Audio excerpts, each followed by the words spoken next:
فلانا باغ ہے، نہایت آشرم اربوں خربوں روپے سے تعمیر ہونے والے، ایک بھی فقیر بن کر نہیں نکلا آج تک۔ صاحب باطن ایک شخص بھی نہیں نکلا، اس کی وجہ صرف یہ ہے کہ باطن کی تعمیر نہیں ہو پائی۔ وہی دنیا کے لوگ اکٹھا ہوئے 4-6 دن رہے، 1 گھنٹہ میڈیٹیشن ایک لفظ ہے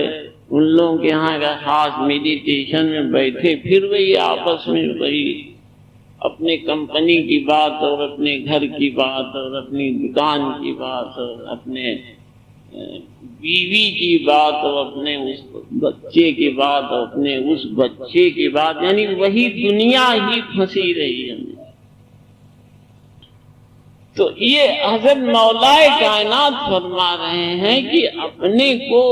مسافر کی طرح سمجھو۔ تمہارے ساتھ یہ باتیں اس وقت جڑتی ہیں، ہر وقت خیال رہتی ہیں جب تم یہ بھول جاتے ہو کہ تم مسافر کی طرح ہو۔ جب یہ سمجھ لیتے ہو کہ ہم اس گاؤں کے رہنے والے ہیں، ہمارا وہاں پہ گھر ہے، ہم اس شہر کے رہنے والے ہیں، ہمارا وہاں پہ گھر ہے، ہم یونیورسٹی میں پروفیسر ہیں، ہم یہ ڈگری رکھتے ہیں، ہم اس طرح سے لیکچر دیتے ہیں، لڑکے پڑھتے ہیں، ہم کاپی جانچتے ہیں وغیرہ۔ تم یہ بھول جاتے ہو کہ تم صرف ایک مسافر کی طرح ہو جس کا ایک دن گزر رہا ہے اس سفر میں، پھر دوسرا دن گزر رہا ہے اسی سفر میں، پھر تیسرا دن گزر رہا ہے اسی سفر میں، اور ایک دن وہ آنے والا ہے، پیش آنے والا ہے کہ جس دن تم اس منزل پہ پہنچنے والے ہو جہاں سے یہ ٹھکانے چھوٹ جائیں گے اور پھر تم کسی آگے کی سفر پر روانہ ہو جاؤ گے۔ حضرت مولا کائنات فرما رہے ہیں کہ اپنے کو مسافر کی طرح سمجھو، مسافر کی طرح، اور یہ خیال رکھو کہ ایک دوری سفر ایسا سفر ہے جس میں دوری بہت ہے، 60 سال کا سفر ہے، 80 سال کا سفر ہے، 90 سال کا سفر ہے۔ تو جتنی دوری کا سفر ہوتا ہے اتنا ہی ہلکا ہو کے آدمی، اتنا ہلکا ہو کر آدمی تیاری رکھتا ہے اس سفر، کم کھاتا ہے، کم سوتا ہے، اسی وجہ سے تاکہ بوجھ نہ پیدا ہو جائے، پیٹ ٹھیک رہے، طبیعت کسی طرح خراب نہ ہونے پائے تاکہ بدن میں طاقت قائم رہے، اس سفر کے لائق رہے۔ ایک جگہ رکتا ہے تھکاوٹ اتارنے کے لیے تو ان چیزوں سے بچتا ہے جو اس کو روک سکتی ہیں، سفر کے سلسلے میں، نکلنے کے سلسلے میں روک سکتی ہیں، ان کاموں سے بچتا ہے۔ ویسے کام اپنے ساتھ ایک دن رکا کسی جگہ پر تو وہ کام اپنے ساتھ جوڑنے سے بچتا ہے جو اس کو روک سکتے ہیں آگے کی سفر میں نکلنے کے سلسلے میں۔ ہلکا رکھتا ہے اپنے، ہلکا رکھتا ہے۔ اس کے آگے تقدیر کے بارے میں فرما، ذرا اسے پھر سے پڑھ لیجیے۔ سفر کے بعد جو سفر کی دوری کی جو عبارت ہے اسے پھر سے پڑھ لیجیے۔ فرمایا کہ جو سفر کی دوری کو خیال میں رکھتا ہے وہ کمر بستہ رہتا ہے۔ مولا سے کسی نے پوچھا قضا و قدر ودن بریکٹ ہے تقدیر کے بارے میں بتائیے۔ آپ نے فرمایا کہ یہ ایک تاریخ راستہ ہے، اسے جاننے کے جوتشی تقدیر بتاتے ہیں لوگ، جوتشی تقدیر بتاتے ہیں۔ حضرت مولا فرما رہے ہیں کہ اس کے جاننے کے چکر میں ہرگز نہ پڑنا، بہت تاریخ راستہ۔ اسے جاننے تمہاری تقدیر میں کیا لکھا ہے، تمہاری جنم کنڈلی میں کون سا ستارہ کہاں ہے، کیا اثر ڈال رہا، اور 10 سال بعد کیا ہو جائے گا، اور 20 سال کیا بعد ہو جائے گا، فرما رہے ہیں یہ جاننے کے چکر میں ہرگز نہ پڑنا، اس لیے کہ یہ اس میں تاریکی بہت ہے، یہ راستہ تاریک بہت، خوفناک بہت۔ ایک سمندر ہے جو گہرائیاں رکھتا ہے، ایک سمندر ہے جو گہرائیاں رکھتا ہے۔ یہ 7 ستارے جو تم کو نظر آتے ہیں، جن کے ذریعے سے تم نے ایک گھر بنا رکھا ہے، اس گھر میں جو کچھ تم دیکھ رہے ہو اور اس سے جو کچھ سمجھ رہے ہو، وہیں تک دنیا نہیں ختم ہے۔ ان 7 ستاروں کے ساتھ جانے اور کتنے ستارے جڑے ہوئے ہیں جن کے بارے میں تم کو کوئی خبر نہیں۔ اسنکھا ستارے ہیں جن کی آج تک کھوج نہیں ہو سکی، اور یہ جانا بھی نہیں جا سکا کہ یہ دنیا پر کس طرح سے اثر انداز ہوتے ہیں۔ ایک گہرا سمندر فرما کر اسی طرح اشارہ فرمایا۔ یہ برہسپت اور منگل اور شکر اور شنیچر یہ صرف دل بہلانے کے لیے تفریحاً تھی، انہیں کبھی ماننے کی طرح سے ہرگز مت سننا، اور ہرگز دھیان مت دینا کہ جو کچھ یہ بتا رہے ہیں وہ سب صحیح۔ تاریک راستہ سے مطلب یہ ہے کہ باطن کا آدمی جو روشنی رکھتا ہے اس کے سامنے تو وہ باتیں آ سکتی ہیں، باقی جو تاریکی میں خود ہے، اندھیرے میں خود ہے، اس کے سامنے یہ چیزیں کبھی روشن ہو کر نظر نہیں آتی۔ اسی طرح سے بھی میتھمیٹک اور ارتھمیٹک کا حساب لگانے سے کسی حالت میں ان کی کوئی اصلیت نہیں سامنے آتی ہے۔ اسی طرح سے بھی تاریکی رکھنے والا کبھی ان باتوں کو، ان رازوں کو نہیں جان سکتا، نہیں واقف ہو سکتا۔ اٹکل کی بات الگ ہے، اٹکل تک رہنے کی ہی بات ہوتی ہے، ایسا ہوا تھا اس لیے ایسا ہوگا۔ عین الیقین اور حق الیقین کا کوئی مقام نہیں پیدا ہوتا، عین الیقین کا اور حق الیقین کا کوئی مقام نہیں پیدا ہوتا۔ خود اندھیرے میں رہنے والا جو سمندر کے پاس بھی موجود نہ ہو، اس کے نزدیک بھی موجود نہ ہو، وہ کسی حالت میں کچھ نہیں جان سکتا۔ اصلی طور پہ فیکٹ کیا ہے کہ یہ کہہ دے کہ یہ ہے تو بس وہ ہے، ایسا کچھ نہیں۔ اور نقصان یہ ہے کہ اگر اس نے کوئی بات بتا دی جو تمہارے دماغ میں بیٹھ گئی تو پھر تم اپنا حوصلہ کھو دو گے، اپنی ہمت کھو دو گے، اور پھر اس لائق نہیں رہ سکو گے کہ اپنا سفر، یہ زندگی کا لمبا سفر ہمت اور حوصلے سے جاری رکھ سکو۔ سب سے زبردست نقصان یہ ہوگا۔ تمہارے دماغ میں کہیں نہ کہیں کوئی اندیشہ موجود ہو جائے گا،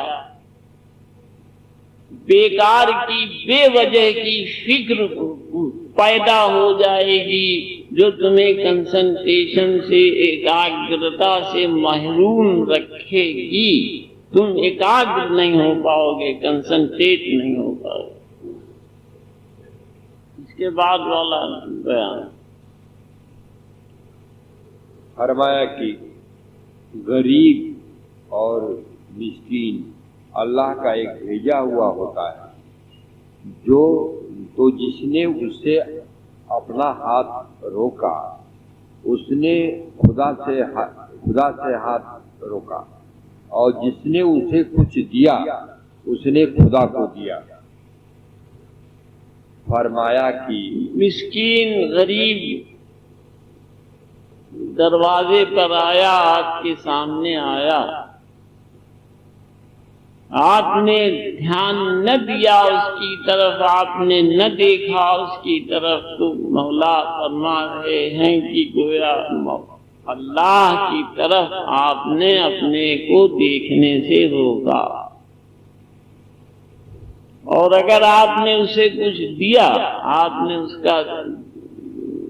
اس کی ضرورت کا خیال رکھا، تو گویا آپ نے اللہ کو دیا. آنے والا مسکین ہے یعنی ضرورت مند ہے، ضرورت رکھتا ہے، اس کو لوٹا دینا یعنی اللہ آیا تھا لوٹ گیا. اس زمانہ پہلے 60 70 سال 80 سال پہلے گھروں کے جب آواز دیتے تھے مانگنے والے ضرورت مند مسکین اور غریب، تو ایسا شاید ہی ہوتا ہو کہ وہ واپس خالی ہاتھ لوٹ جائیں. بہت دھیان دیتے تھے لوگ اس پر، اور وہ دعائیں بھی ملتی تھیں. اللہ دیکھ رہا ہے، اب کسی نے دیا تو اس نے اپنے رحم کی نگاہ سے دیکھا اس گھر کی طرف، اس آدمی کی طرف، اور اس پر روز کی آنے والی آفتیں دور ہوئیں، بلائیں دور ہوئیں. ایک واقعہ حضرت رومی نے اٹھایا ہے، حضرت عمر کے زمانے میں آگ لگنے کا. کسی بستی میں آگ لگی تھی، اور اس قدر اتنی تیز آگ لگی تھی کہ لوگ نہایت پریشان اور گرتے پڑتے ان کے پاس آئے اور ان سے کہا،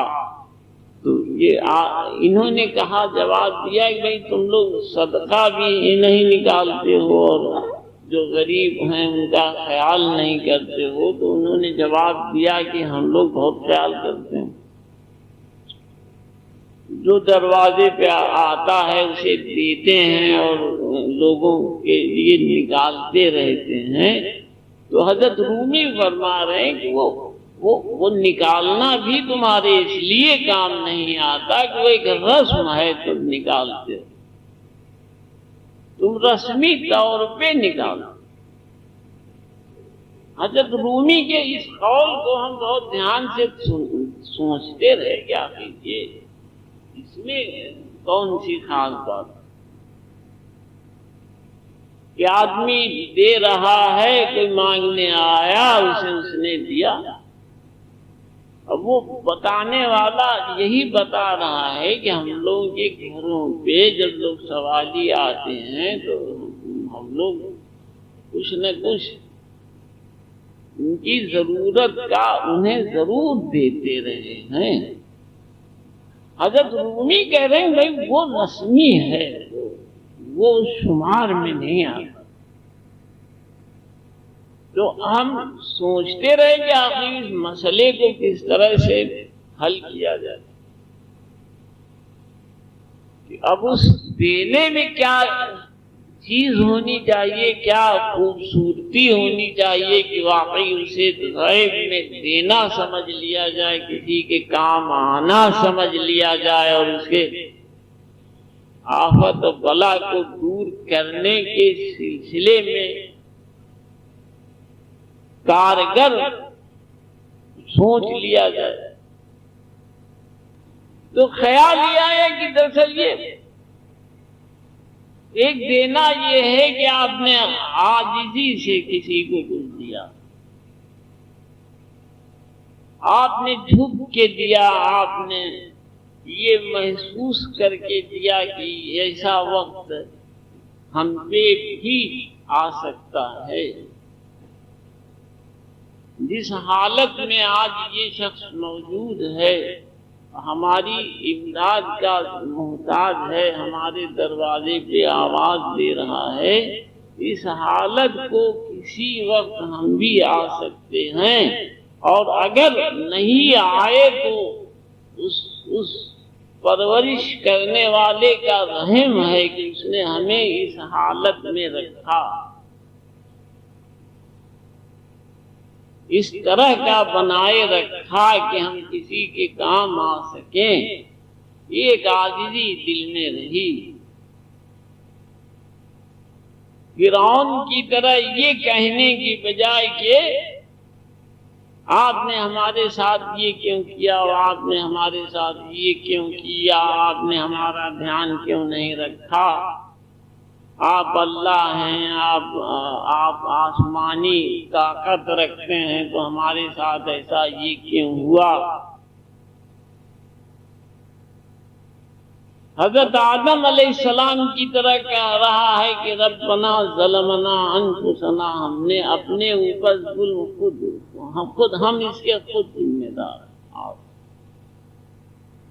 ہمارے کیے ہوئے کام ہماری طرف لوٹے ہیں، ہم اس کے خود ذمہ دار ہیں۔ آپ کی پاک ذات اسی طرح موجود ہے جیسے تھی، آپ کا رحم اسی طرح پالنے کے کام آ رہا ہے کائنات کے جیسا کہ تھا،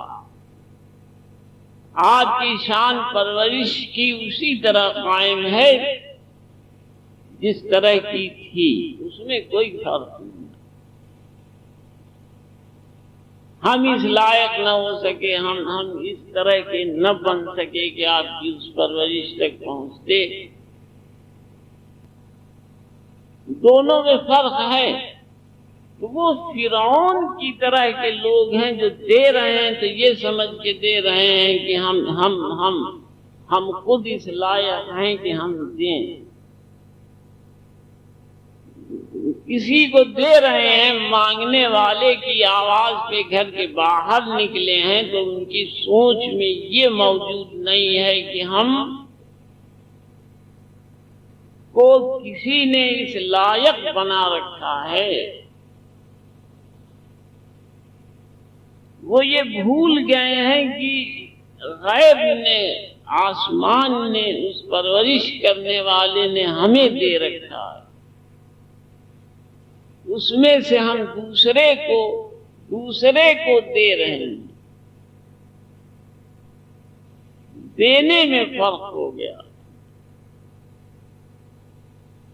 اور اس دینے کے ساتھ کہہ رہے ہیں کہ اس کا حضرت مولا کائنات فرما رہے ہیں کہ یہ خیال رکھو کہ وہ آدمی تو تمہیں جو نظر آ رہا ہے اس کے آڑ میں، اس کے پردے میں وہ موجود ہے جو آسمان اور زمین اور کل کائنات کا رب ہے، وہ خود موجود ہے اس کے ساتھ۔ آپ کس قدر ڈانٹ کے آیا، کوئی آدمی ڈانٹ کے آپ کی زبان سے بات نکلتی گئی، ابھی جا کوئی کام کر، وہ ہر حالت سے مجبور ہو کر ایک دن فیصلہ کر کے نکلا کہ اب یہی راستہ ہے ہمارے لیے جس طرف سے روزی آ سکتی ہے۔ دروازے مانگنے کوئی شخص اس وقت تک نہیں جائے گا جب تک دوسرا راستہ کوئی موجود ہو اس کے سامنے، اور اگر نکلا ہے تو آپ کو یہ کہنے کا حق حاصل نہیں ہے کہ آپ اس سے یہ کہیں کہ ابے جا کوئی اور کام، اور اگر آپ کی زبان سے نکلا تو آپ یہ نوٹ کر لیں، آپ یہ لکھ کے رکھ لیں کہ آپ کسی نہ کسی عذاب کا شکار یقیناً ہو جائیں، اس لیے کہ اس کے آڑ میں جو موجود تھا وہ سن رہا ہے آپ کی بات، اور وہ سن رہا ہے جو رب کائنات ہے، جو آپ کو دے رہا ہے، اور اسے وہ آپ کی زبان سے نکلی ہوئی بات ناگوار گزری، اسے ناگوار گزری۔ اگر نولائے کائنات کے اس قول کو بار بار دیکھیں اور سمجھیں اور سوچیں کہ ہم جس طرح تشریح کر رہے ہیں وہ درست ہے کہ زور سے کہوں یہ سوچیں درست ہے کہ یا نہیں، باطن کی تہذیبیں رہی، انہیں تہذیبوں کے سلسلے میں کہ آپ اپنے کو کس طرح بنا کے رکھیں، باطن